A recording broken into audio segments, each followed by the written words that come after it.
కనీసం ఇంటికి కూడా రాలా, కనీసం వీళ్ళ ఇంటికి కూడా రాలా. పైగా ఏమంటారు తెలుసా, వీడియో కాల్ చేశారట. వీడియో కాల్లో వీళ్ళ కుటుంబాన్ని వీళ్ళ కుటుంబాలను వాళ్ళు పరామర్శించారు అని చెప్పి అనితమ్మ అంటుంది.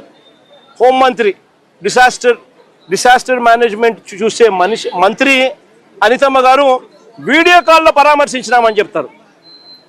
ఒకరంటే ఒకరు కనీసము బాధ్యత గల స్థానంలో ఉన్న వ్యక్తులు, ఫిషరీస్ డిపార్ట్మెంట్ మంత్రి కానీ, డిసాస్టర్ మేనేజ్మెంట్ మంత్రి కానీ, ముఖ్యమంత్రి కానీ కనీసం ఎవరంటే ఒకరు పట్టించుకున్న పరిస్థితి లేదు.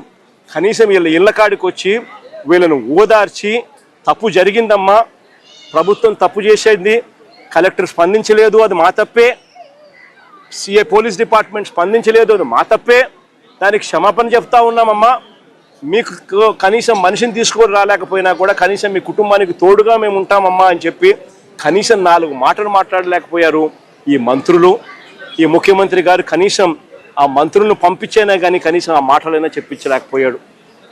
ఇది ఈరోజు రాష్ట్రంలో జరుగుతూ ఉన్న రికార్డుతి. సిగ్గు లేకుండా, ఎగ్గు లేకుండా ఇష్టానుసారంగా మాట్లాడితే మేము సైలెంట్గా ఉంటాం అనుకుంటాం. నీకు ధీటుగా నేను సమాధానం చెప్తాను, ఛాలెంజ్ చేస్తున్నాను. నువ్వు పలకరించలేదు, కనీసం పరిహారం కూడా ఇవ్వలేదు. మీ అందరికి తెలుసు కదా, నాన్ ట్రేసింగ్ డెడ్ బాడీ ఉంటే దానికి చనిపోయినట్టుగా సర్టిఫికేట్ ఇవ్వాలంటే ఒక విధానం ఉంటుంది, ఒక ఎంక్వైరీ ఉంటుంది, ఒక కమిటీ ఉంటుంది. ఒక 3 మాసాలు 6 మాసాలు చూసి మనిషి ట్రేస్ కాకపోతే ట్రేస్ అవ్వలేదని డెత్ సర్టిఫికేట్ ఇస్తారు. మీ అందరికి తెలుసా లేదు? చదువుకున్నాం కదా అందరూ. ఇది ప్రభుత్వంలో జరుగుతుంది. కానీ బాధ్యత గల ప్రభుత్వం కాబట్టే తరువాత ఏం జరుగుతుందో పక్కన పెట్టాలి. జరిగినటువంటి 42 గంటల్లో ఏమీ చూడకుండా, ఎంక్వైరీలు లేకుండా, ఉన్నారో లేదో తెలియకుండా ఇమీడియట్గా 10 లక్షల రూపాయలు నష్టపరిహారం ఇచ్చినటువంటి ప్రభుత్వం ఎన్డీఏ ప్రభుత్వం, చంద్రబాబు నాయుడు. సిగ్గు లేకుండా 10 లక్షలు ముష్టి అంటావా? నీకు సిగ్గుంది అసలు? ముష్టితో పోలుస్తావా? నువ్వు ఒక పైసా 5 సంవత్సరాల్లో చనిపోయిన వ్యక్తికి కోపం, ఆవేదన, బాధ కలుగుతుంది. మాటలు చూస్తుంటే ఆవేశం వస్తుంది. అన్ని అబద్ధాలు, పచ్చి అబద్ధాలు. నేను ఛాలెంజ్ చేస్తున్నాను, 5 సంవత్సరాల్లో నువ్వు మత్స్యకారులంటే శ్రీకాకుళం నుంచి నెల్లూరు వరకు సుదీర్ఘమైనటువంటి తీర ప్రాంతం. మత్స్యకారు సోదరులు కూడా ఈ పాత్రికేయ సమావేశం చూడండి. నేను వాస్తవాలు మాట్లాడితే వినండి, నేను తప్పు మాట్లాడితే ఎక్కడైనా ప్రశ్నించండి. ఈరోజు గొడ్డల పార్టీ అధ్యక్షుడు మాట్లాడిన ప్రతి మాట అవాస్తవం, పచ్చి అబద్ధాలు మాట్లాడుతున్నాడు. శ్రీకాకుళం నుంచి నెల్లూరు వరకు సుదీర్ఘమైనటువంటి తీర ప్రాంతం ఉంది. 5 సంవత్సరాలు గొడ్డల పార్టీ నువ్వు ఈ రాష్ట్రానికి వెలగబెట్టావు. ఏం చేశావు? బ్యాన్ పీరియడ్లో 10,000 రూపాయలు,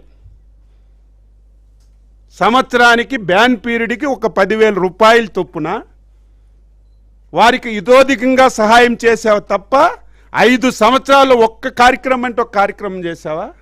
చనిపోతే డబ్బులు ఇవ్వలేదు, మేము ఇచ్చాం. డీజిల్కి 9 రూపాయలు సబ్సిడీ బాకీలు ఉండిపోతే మేమిచ్చాం.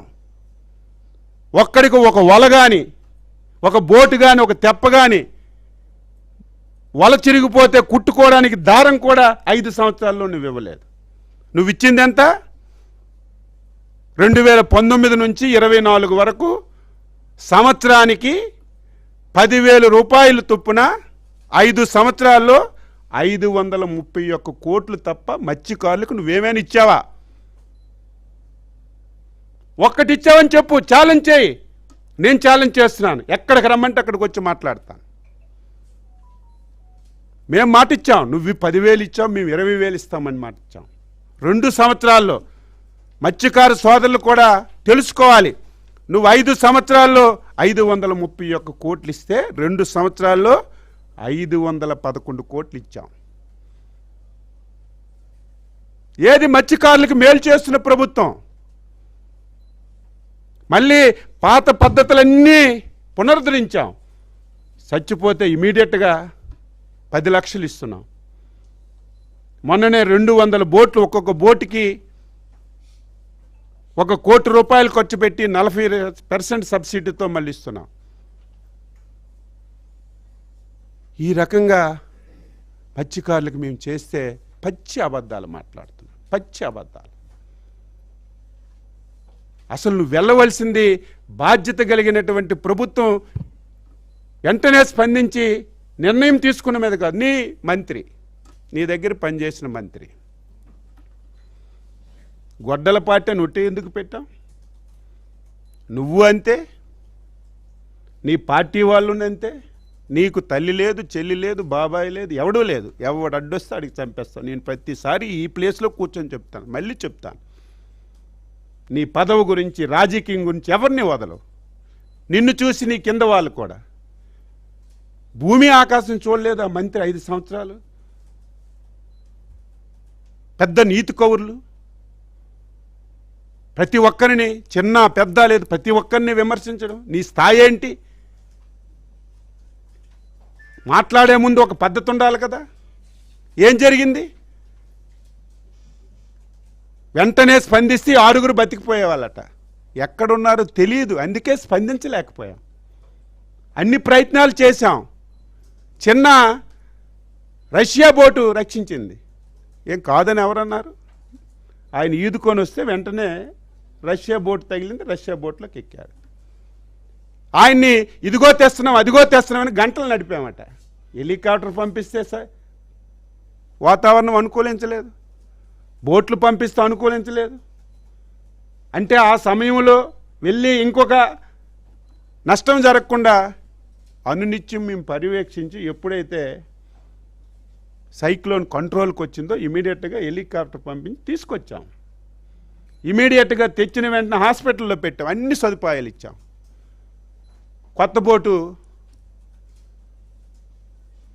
మీరు ఇవ్వకపోతే మేము ఇస్తాం. కొత్త బోట్ అనేది ఇస్తారు. ఈయన ఒక్కరికే కాదు, ఎవరికైనా బోట్లు పోతే దానికి ప్రొసీజర్ ప్రకారం ఇస్తారు. ముందు మనుషుల గురించి ఆలోచించాలి.